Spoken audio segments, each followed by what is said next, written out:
Very good morning, my dear students. Myself Nitesh, Assistant Professor in Economics. आज की class में हम पढ़ेंगे भारतीय अर्थव्यवस्था की विशेषताएं। भारत एक विशाल अर्थव्यवस्था वाला देश है और आज हम बात करेंगे इसकी विशेषताओं की कि कौन सी विशेषताएं भारतीय अर्थव्यवस्था में हमें देखने को मिलती हैं। तो भारतीय अर्थव्यवस्था की प्रमुख विशेषताएं, प्रथम है प्रति व्यक्ति निम्न आय स्तर। भारतीय अर्थव्यवस्था की ये एक महत्वपूर्ण विशेषता है कि प्रति व्यक्ति आय का स्तर है वो नीचा है, यानी हमारी राष्ट्रीय आय और प्रति व्यक्ति आय का जो स्तर है वो निम्न है। Low level of national income and पर कैपिटल इनकम। पर्याप्त आर्थिक विकास के अभाव में भारतीय अर्थव्यवस्था में राष्ट्रीय आय और प्रति व्यक्ति आय का स्तर विकसित राष्ट्रों की तुलना में काफ़ी नीचा है।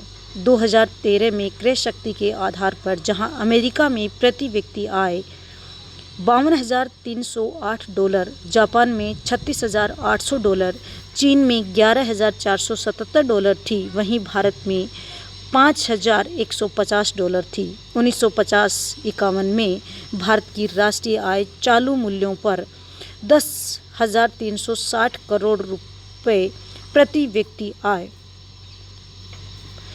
चालू मूल्यों पर राष्ट्रीय आय 10,360 करोड़ रुपए और प्रति व्यक्ति आय 274 रुपये थी।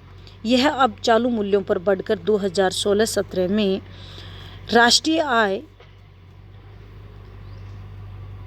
1,34,85,908 करोड़ रुपए हो गई है एवं प्रति व्यक्ति आय 1,03,818 रुपये से अधिक होने का अनुमान है। फिर भी विकसित देशों के मुकाबले ये काफ़ी कम है। तो भारतीय अर्थव्यवस्था की दूसरी विशेषता है कृषि का निम्न स्तर, या ये कहें कि कृषि प्रधान अर्थव्यवस्था है हमारी।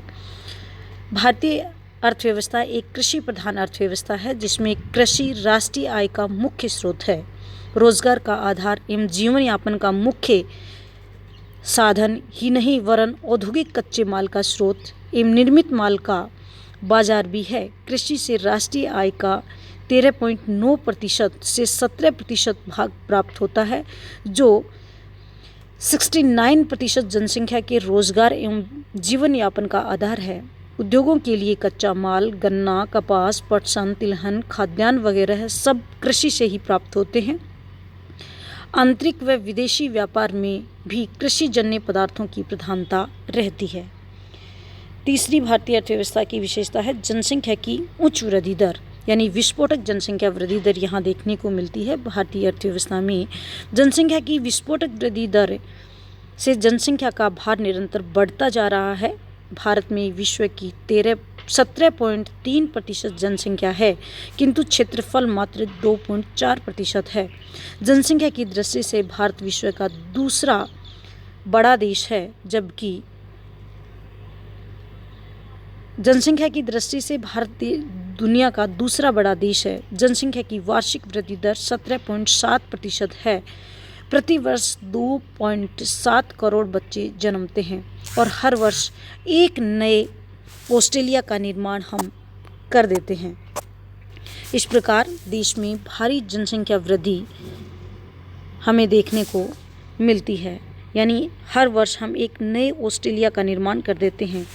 और देश में तीव्र गति की वृद्धि के कारण जहां 1951 में भारत की जनसंख्या 36 करोड़ थी, वह बढ़कर मार्च 2001 को 102.7 करोड़ से अधिक हो गई है, जबकि 2011 की जनगणना में ये 121.08 करोड़ पहुंचने का अनुमान है। इस विस्फोटक वृद्धि से अनेक सामाजिक और आर्थिक की समस्याएं उत्पन्न हुई हैं तथा 2016-17 में 129.9 करोड़ से अधिक होने का अनुमान है। खुली बेरोजगारी व रोजगार की बहुतायता। खुली बेरोजगारी, देश में रोजगार एक बहुत बड़ी समस्या बनकर उभर रहा है, यानी देश में व्यापक जनसंख्या वृद्धि होने से बेरोजगारी लगातार बढ़ती जा रही है। भारतीय अर्थव्यवस्था में बेकारी और अर्ध बेकारी का बोलबाला है। धीमे आर्थिक विकास एवं तीव्र जनसंख्या वृद्धि से बेरोजगारी निरंतर बढ़ रही है। यहाँ प्रथम योजना के शुरू में बेरोजगारों की संख्या 45 लाख थी, वह अब बढ़कर 8 करोड़ होने की संभावना है, जबकि योजनाओं में लगभग 44 करोड़ अतिरिक्त लोगों को रोजगार प्रदान किया गया है। कृषि क्षेत्र में बड़े पैमाने पर अर्ध बेकारी, मौसमी बेकारी व छिपी बेकारी की समस्या भी प्रकट है। नवी योजना में भी बेरोजगारी की समस्या का निराकरण संभव नहीं लगता है और वर्तमान में देश 12 पंचवर्षीय योजना पूरी कर चुका है। उसके बाद भी बेरोजगारी की समस्या देश के सामने लगातार बढ़ती जा रही है। अगली हमारी जो विशेषता है वो है पूंजी निर्माण का निम्न स्तर, यानी देश में पूंजी निर्माण का जो स्तर है वो काफ़ी नीचा है, या ये कहें कि पूंजी निर्माण की गति जो है वो धीमी है। लो रेट ऑफ कैपिटल फॉर्मेशन।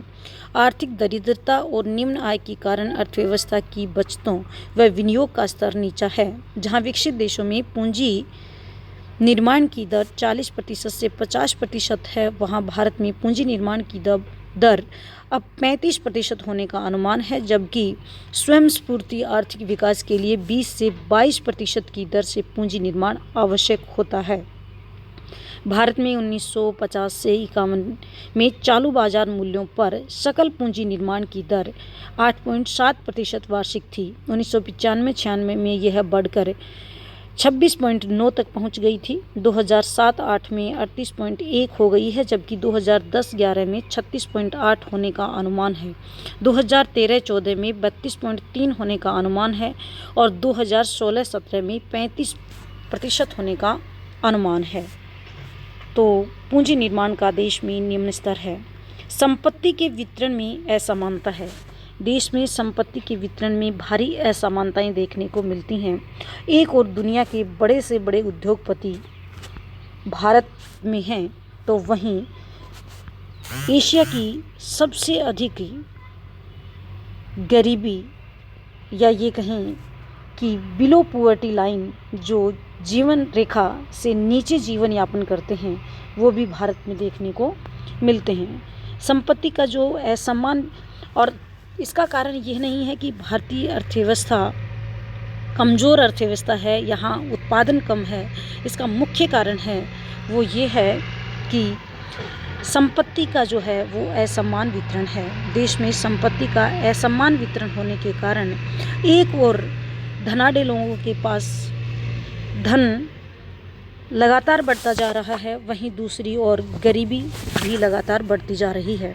आर्थिक असमानता में निरंतर वृद्धि। Increase economic inequality. भारतीय अर्थव्यवस्था में संपत्ति एवं आय की असमानता निरंतर बढ़ रही है।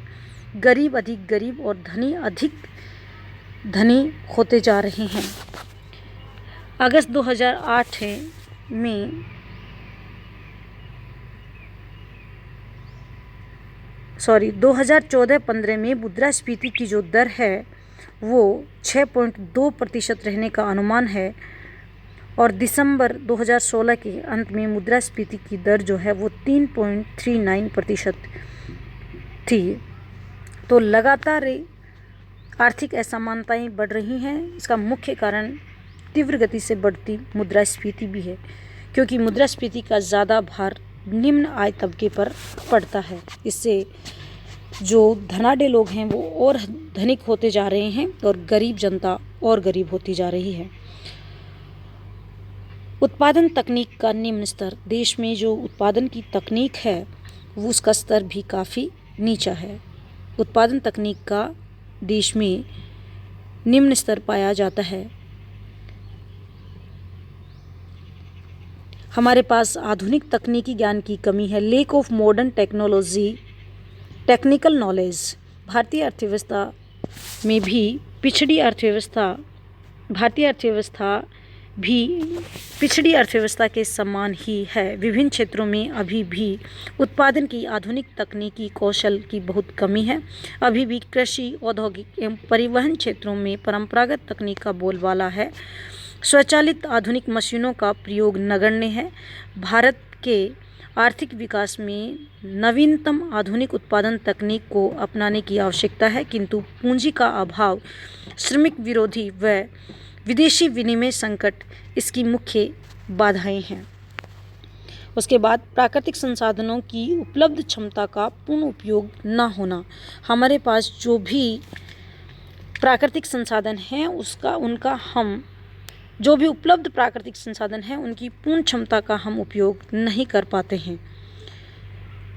हमारे पास उच्च टेक्नोलॉजी नहीं होने की वजह से या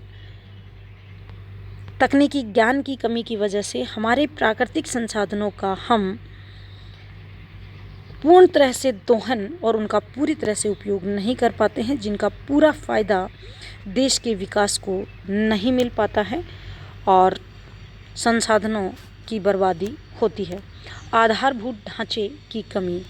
देश में औद्योगिक विकास के लिए जो आधारभूत ढांचा है, जिसे हम रोड, बैंकिंग और विभिन्न प्रकार की लोन व्यवस्थाएं, जो आधारभूत चीज़ें किसी उद्योग के लिए चाहिए होती हैं, तो हमारे पास आधारभूत ढांचा है वो कमज़ोर है। इस वजह से देश का तीव्र गति से विकास करने में बाधाएं उत्पन्न हो रही हैं। हमारी जो यातायात और संचार की व्यवस्थाएं हैं उनकी कमी है। Lake of development transport and communication system. Bharat में सस्ते व शीघ्रगामी यातायात एवं संचार के साधनों की कमी के कारण देश के आर्थिक विकास, औद्योगिक एवं व्यापार में बाधा आती है। विकसित देशों के मुकाबले हमारे यातायात एवं संचार के साधनों का विकास नगण्य है। जहां प्रति 100 वर्ग किलोमीटर एवं रेल मार्गों की औसत लंबाई इंग्लैंड में 36 किलोमीटर, फ्रांस में 18 किलोमीटर, अमेरिका में 12 किलोमीटर, वहां भारत में यह 17 किलोमीटर ही है। इस प्रकार सड़कों की औसत लंबाई भी जहां अमेरिका में 1100 किलोमीटर, जापान में 400 किलोमीटर, ब्रिटेन में 200 किलोमीटर, वहां भारत में 139 किलोमीटर है। भारत की अधिकांश सड़कें कच्ची और मौसमी हैं, वे वर्षा ऋतु में अयोग्य हो जाती हैं। संचार साधनों की काफ़ी पिछड़ी अव्यवस्था है। अब परिवहन एवं संचार में विकास तेज गति से करना होगा। उसके बाद भारत की जीवन स्तर जो है वो निम्न है। निम्न आय और निम्न उत्पादन होने की वजह से हमारा जो जीवन स्तर है वो भी निम्न है। लो स्टैंडर्ड ऑफ लिविंग। भारतीय अर्थव्यवस्था में जनता का जीवन स्तर विकसित देशों के मुकाबले काफ़ी नीचा है। देश की 21.9% जनसंख्या निर्धनता के न्यूनतम स्तर से भी नीचे है। उन्हें जीवन की सुविधाएं तो क्या भरपेट भोजन तक नहीं मिलता है। औसत भारतीयों को 200 कैलोरी भोजन मिलता है, जबकि 3000 कैलोरी जीवन के लिए अनिवार्य माना गया है। 2014-15 में औसत प्रति भारतीय को प्रतिदिन 510.8 ग्राम खाद्यान्न एवं दालें, प्रति वर्ष 18.3 किलोग्राम खाद्य तेल, 20.3 किलोग्राम चीनी तथा 40.6 मीटर कपड़ा मिला, जो सुखी जीवन के लिए अपर्याप्त है। मानव पूंजी की निम्न गुणवत्ता। जो मानव संसाधन हमारे पास है उसकी जो गुणवत्ता है वो निम्न है, यानी हमारे पास निम्न जीवन स्तर होने के कारण हमारा जो मानवीय संसाधन है उसके विकास के लिए हम पर्याप्त मात्रा में खर्च नहीं कर पाते हैं।